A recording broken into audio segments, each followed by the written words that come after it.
Tes 1.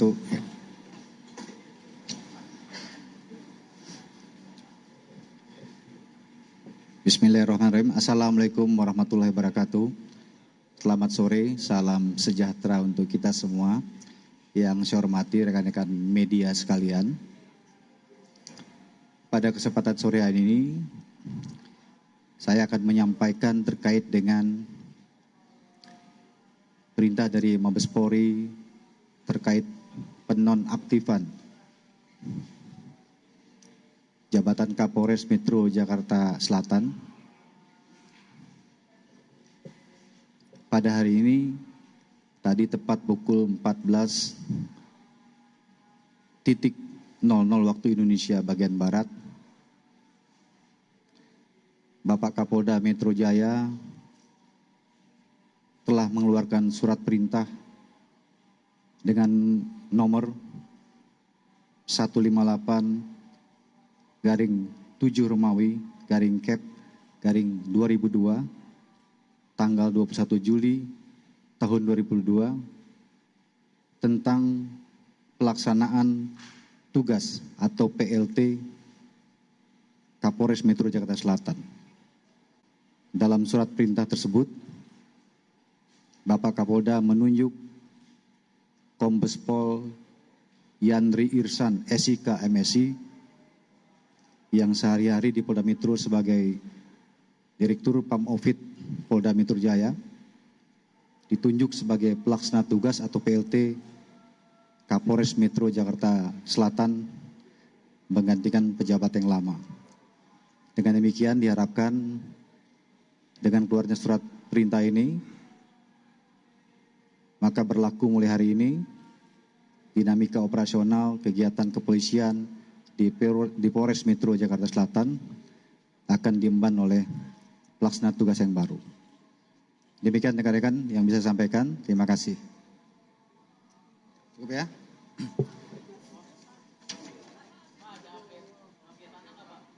Nggak ada tanah. Apa lagi? Rosuryo. Ya. Ya? Gimana? Apa? Oh iya, tanya Mabes Polri, Bang Aki kan Mabes Polri kan? Kan kita udah disampaikan tadi malam gitu kan gitu ya. Ya, oke ya.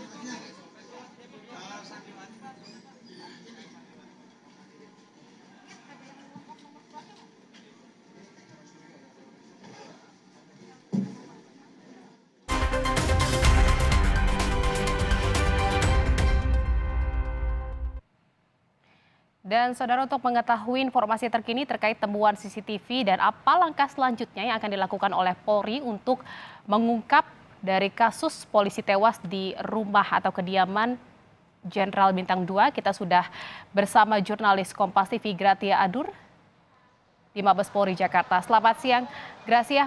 Gracia, polisi berjanji akan membuka kasus ini secara gamblang. Lalu apa saja hasil pengembangan kasus polisi yang telah dilakukan sejauh ini?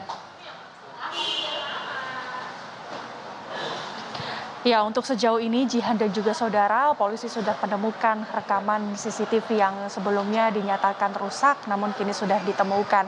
Nah, apa yang menjadi langkah selanjutnya? Saat ini polisi masih mendalami isi rekaman tersebut sehingga polisi masih belum bisa menyampaikan informasi terbaru terkait isi rekaman tersebut karena tim penyidik masih melakukan proses sinkronisasi dan juga kalibrasi waktu.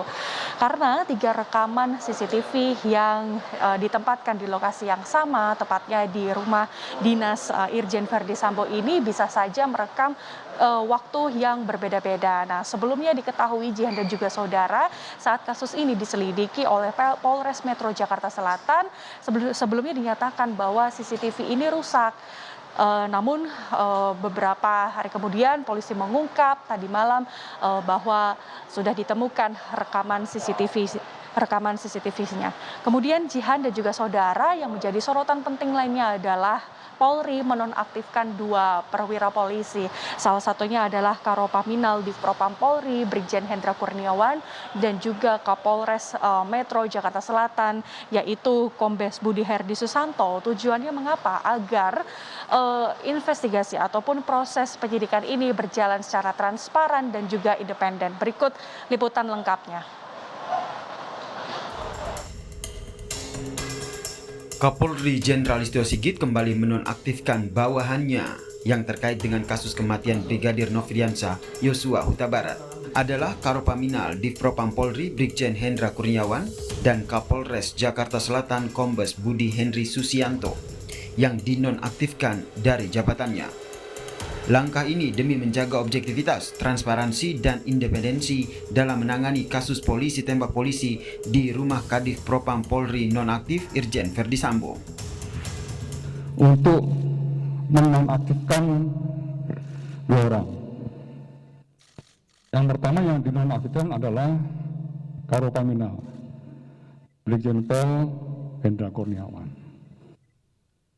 Yang kedua yang dinonaktifkan pada malam ini adalah Kapolres Jakarta Selatan, Kombes Pol Budi Henry.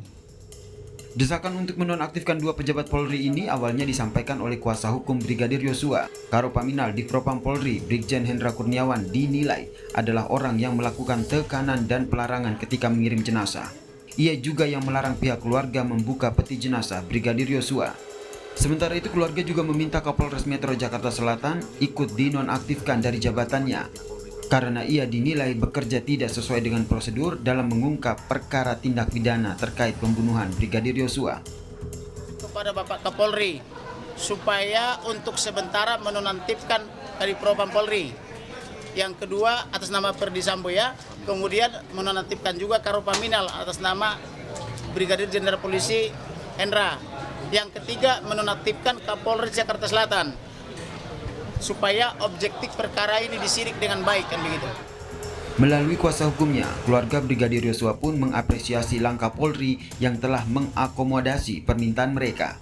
Langkah pencopotan ini pun untuk memastikan bahwa Kapolri secara terbuka menyerap aspirasi masyarakat dalam pengungkapan kasus tewasnya Brigadir Yosua. Tim Liputan Kompas TV.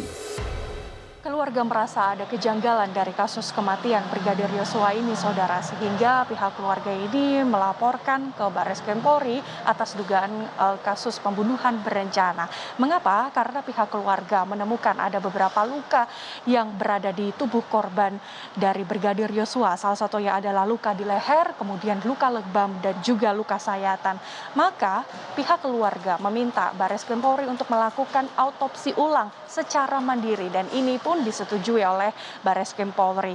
Dan apa yang menjadi alasannya? Karena juga sebelumnya pihak keluarga ini menolak hasil autopsi yang dilakukan pertama kali, yaitu di Rumah Sakit Polri, sehingga meminta autopsi ini dilakukan secara mandiri agar transparan dan legal, saudara. Nah, kemudian untuk melakukan proses autopsi ini, Barreskrim Polri ini melibatkan 2 organisasi, salah satunya adalah Pusat Kedokteran dan Kesehatan Polri, juga Dokter Forensik Indonesia.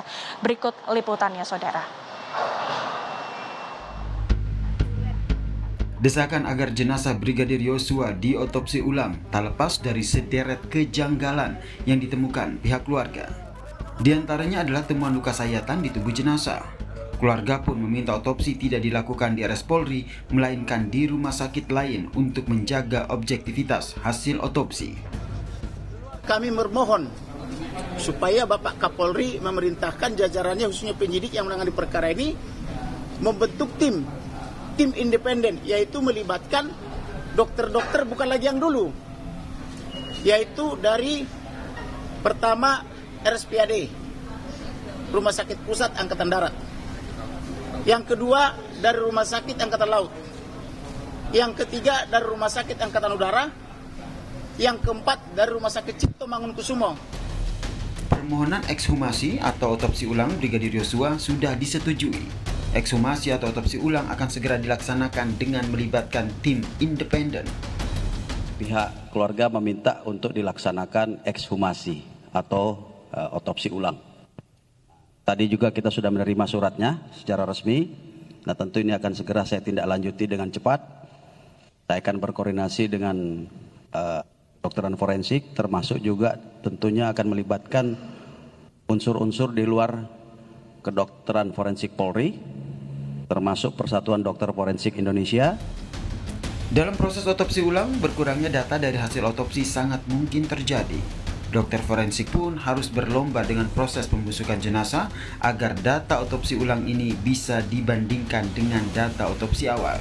Dari data otopsi ulang ini tentu sangat dinanti guna menguak terang kasus kematian Brigadir Yosua. Tim Liputan Kompas TV.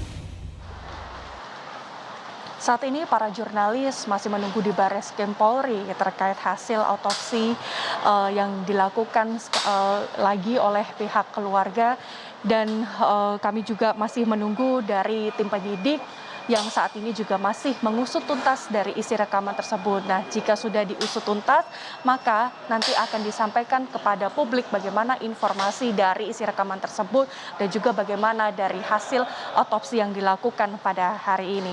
Jihan. Baik, terima kasih atas laporan Anda jurnalis Kompas TV, Gracia Adur melaporkan langsung dari Mabes Polri Jakarta. Selamat bertugas kembali.